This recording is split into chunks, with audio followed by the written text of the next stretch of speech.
Vamos começar com uma imagem bonita. Washington, D.C., Capitólio. Terno, gravata, corredor longo, bandeira americana tremulando.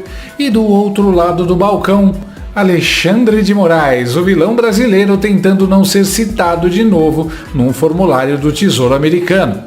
Porque sim, meus amiguinhos, Paulo Figueiredo e Eduardo Bolsonaro estão de volta ao jogo.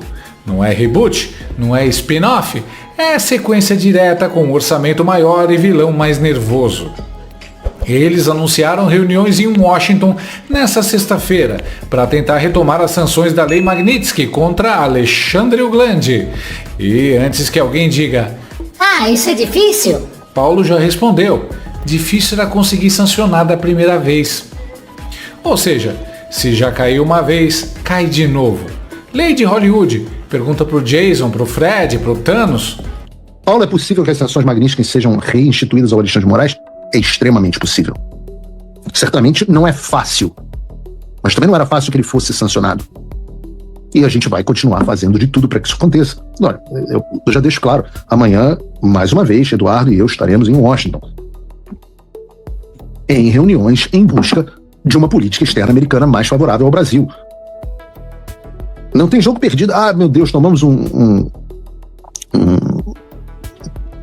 é que eu posso chamar isso? Um contratempo forte? Tomamos. De fato, foi um contratempo forte. De fato, não era algo que nós esperávamos, planejávamos ou queríamos. Mas a vida é assim, não tem jogo perdido, não tem mimimi, não tem essa de ficar chorando embaixo do lençol.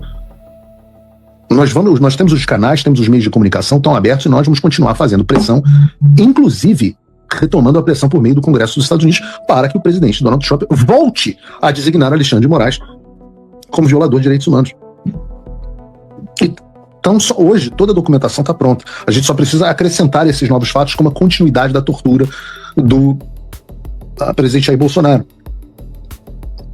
E seguir no processo de convencimento e persuasão de que esta, embora possa ter sido uma decisão oportuna momentaneamente, e a gente vai falar sobre Venezuela aqui hoje, para os interesses americanos, não é uma medida oportuna no longo prazo para a relação dos Estados Unidos com o Brasil. Não é, porque essas pessoas vão sair daí em algum momento.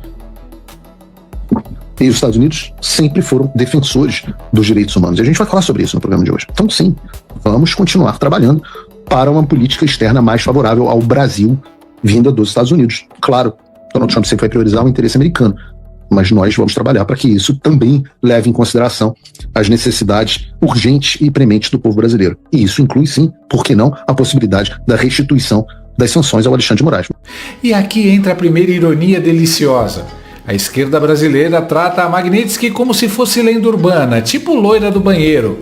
Mas, curiosamente, quando o nome do ministro apareceu na lista, o governo brasileiro entrou em modo missão impossível, correndo para apagar incêndio. Eduardo Bolsonaro foi direto. Reunião no Congresso americano com Jim Jordan, presidente do Comitê Judiciário. O mesmo Jim Jordan que liderou o relatório Twitter Files Brasil. Basicamente o dossiê que mostrou para o mundo que o Bananil virou um laboratório de censura com CPF e toga.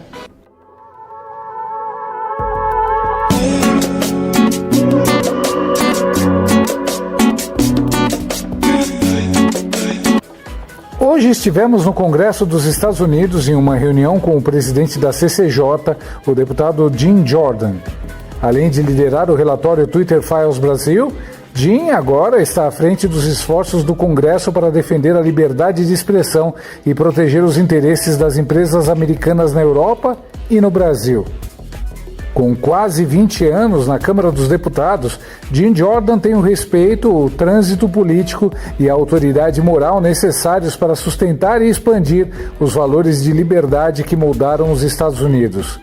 Que Deus abençoe seu trabalho e toda a sua equipe.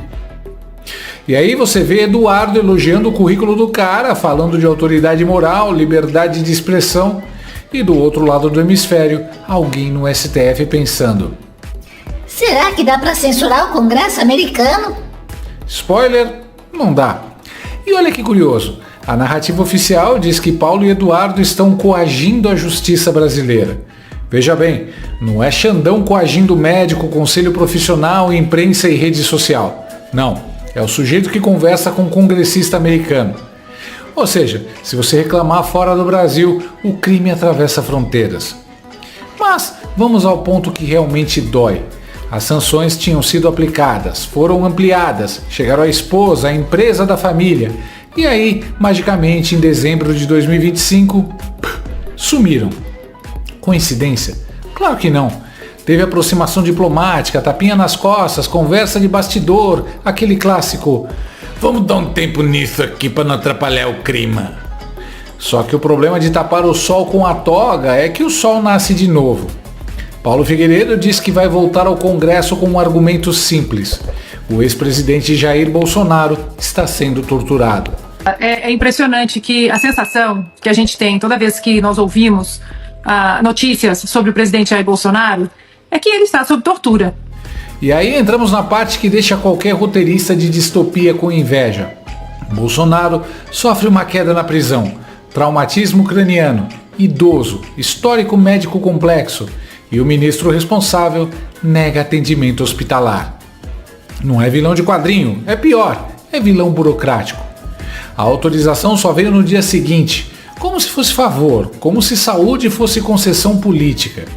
E aí o Conselho Federal de Medicina, pasmem, resolve fazer o que um conselho médico faz: avaliar conduta médica. E acabou de chegar uma nota do Conselho Federal de Medicina que coloca ali, a gente vai colocar para você no ar a nota. Eles disseram que no estrito cumprimento das atribuições legais, eles manifestam-se sobre a situação de saúde do ex-presidente da República, Jair Bolsonaro. O recebimento formal de denúncias protocoladas no CFM expressam inquietação quanto à garantia de assistência médica adequada ao paciente.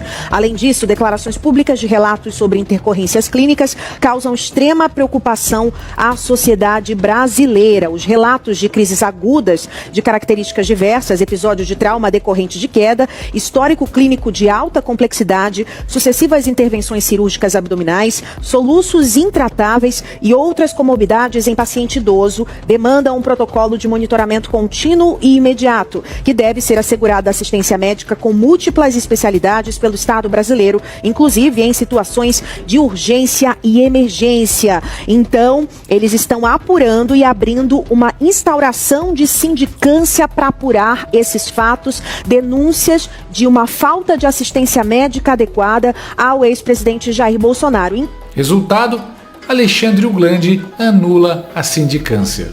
Anula, de ofício, sem provocação, sem competência legal, sem pudor. É como se um juiz resolvesse apitar cirurgia cardíaca. Esse misturi aí tá com desvio de finalidade. E não para por aí. Além de impedir o CFM de apurar médicos, Xander Clayson manda a Polícia Federal investigar o presidente do Conselho. Traduzindo: se você ousa fiscalizar, fazer o seu trabalho, vira investigado. Moraes determina que o médico é ignorante em relação a fatos médicos e ele, Moraes, ele é agora também é o médico, então médico da nação. Ontem até a gente mencionou aqui, eu reitero, acho que o Moraes podia começar a andar com a toga branca, uma preta num dia, branca na outra e vermelha no terceiro dia, e vai alternando, né? Porque a preta porque nomearam a ele juiz, a branca porque ele é médico e a vermelha de acordo com as suas preferências ideológicas. Eu acho que a gente está diante de uma decisão que um dia, né, o futuro vai olhar para essa decisão e vai falar assim: poxa, realmente era desse jeito que se vivia naquela época. Olha só como realmente nós estávamos diante no Brasil de uma ditadura judicial. Um juiz da Suprema Corte, diante de uma opinião médica, entende que o médico é ignorante a respeito dos fatos médicos, bate boca por meio de uma decisão judicial com o Conselho Federal de Medicina, né, que está fazendo o seu papel diferente da OAB. Aqui o Conselho Federal de Medicina está mostrando que tem culhão, está mostrando que não se acovarda, que se coloca de forma corajosa diante dos fatos, e agora nós vamos ter a situação vexatória, eu acho que para a humanidade, para o futuro, para os nossos filhos, para os nossos netos, para os estrangeiros. Olha a situação que teremos nos próximos dias. Isso não é Estado de Direito, isso é estado de intimidação. E aí vem o silêncio ensurdecedor. Cadê a OAB? Cadê as comissões de direitos humanos? Cadê os mesmos que fazem nota por tweet mal interpretado? Nada. Sumiram. Mas o CFM não ficou quieto. Soltou nota reconhecendo gravidade clínica, cobrando assistência adequada, reafirmando autonomia médica. E isso incomodou. Porque o problema do autoritário não é o erro, é o espelho. A decisão de Chandirene fere 2 princípios básicos. 1. Usurpa a competência do Conselho. 2. Destrói a autonomia profissional. E quando o ministro começa a mandar em conselho médico, meu amigo, a próxima fase é mandar em quem? Imprensa? Já foi. Redes sociais? Já foi. Conselhos profissionais? Também já foi. Banco Central? Tá no radar. É sempre assim. Não fecha tudo de uma vez. Fecha aos poucos para ninguém gritar. Eu nunca vi isso na minha vida. Mauri, nos socorra aqui, por favor. Primeiro fato, a Constituição de 88 está suspensa no Brasil.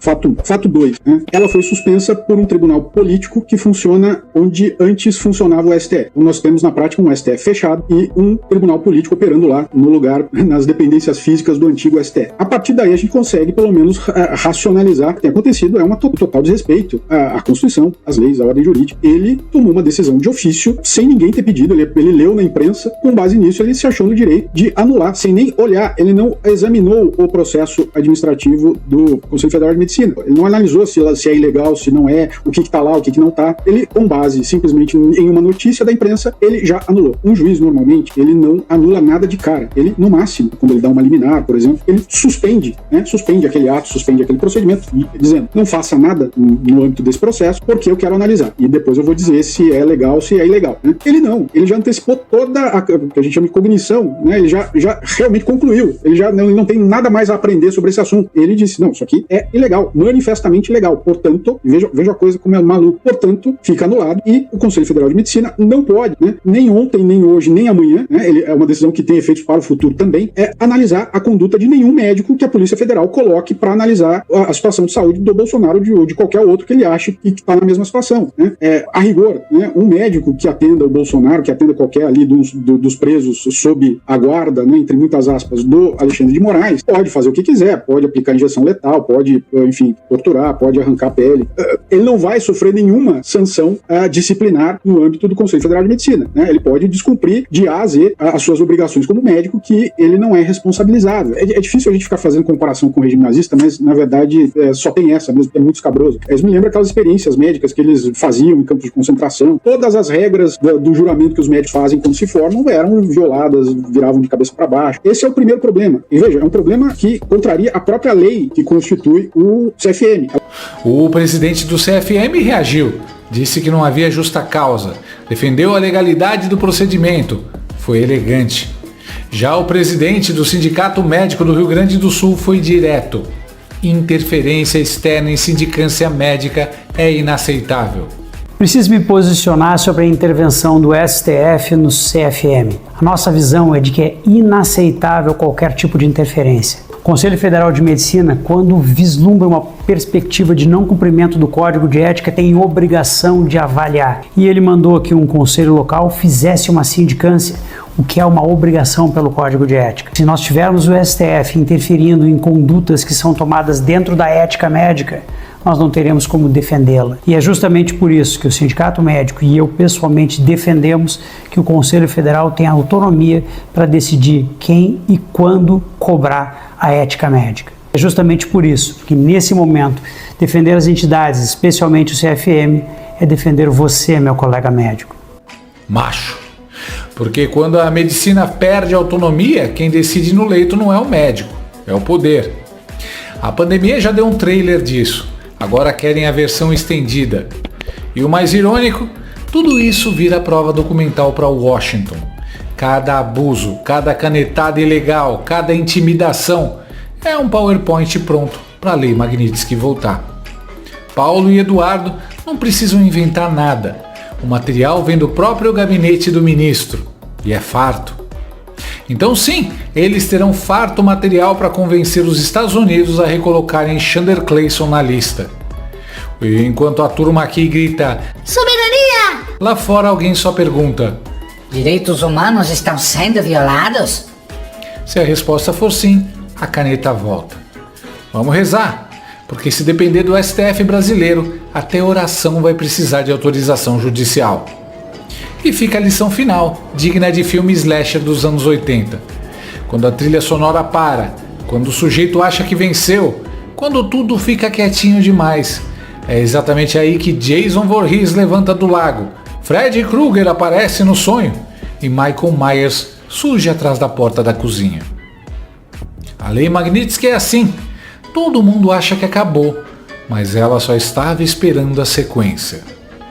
Em relação a Jair Messias Bolsonaro, imputação específica de liderar a organização criminosa, procedência total da ação penal. Pela prática das condutas de organização criminosa armada, tentativa de abolição violenta do Estado Democrático de Direito, golpe de Estado, dano qualificado pela violência e grave ameaça contra o patrimônio da União e com considerável prejuízo para a vítima e deterioração do patrimônio tombado, observadas as regras de concurso de pessoas. Brasilinas e brasileiros, preparem seus corações, seus armários e principalmente preparem os gatilhos emocionais da esquerda. Lembra quando o Joesley Batista, que é amigo do Lula, pegou um jatinho particular e foi negociar com Maduro lá em Caracas? Isso em novembro passado?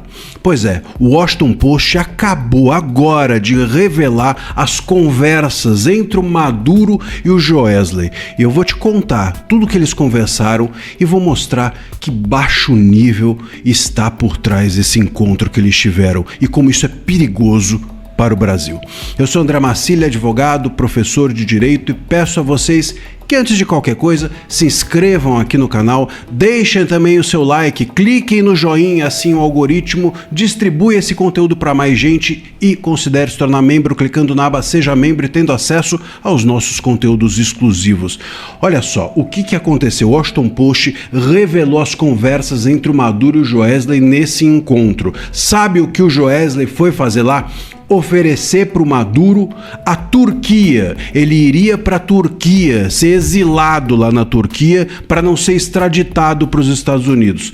Óbvio que a Turquia, depois dessa revelação, não comentou o assunto, mas claramente que tudo estava arranjado. Ele iria num asilo, ele e a mulher dele, o Maduro e a mulher dele, iriam para um asilo na Turquia e ficariam ali garantidos, viveriam bem, sem serem presos, sem serem extraditados para os Estados Unidos. No meio desse acordo, ainda havia uma determinação para que a Venezuela rompesse com Cuba e também tinha ali uma negociação que teria de ser feita de acesso dos Estados Unidos a metais críticos e petróleo. Bom, o Maduro recusou a oferta do Joesley e disse que não toparia. Veio o Joesley e relatou isso, segundo o Washington Post, para os Estados Unidos. Os Estados Unidos disseram que o Joesley não foi lá a mando dos Estados Unidos, mas que ele,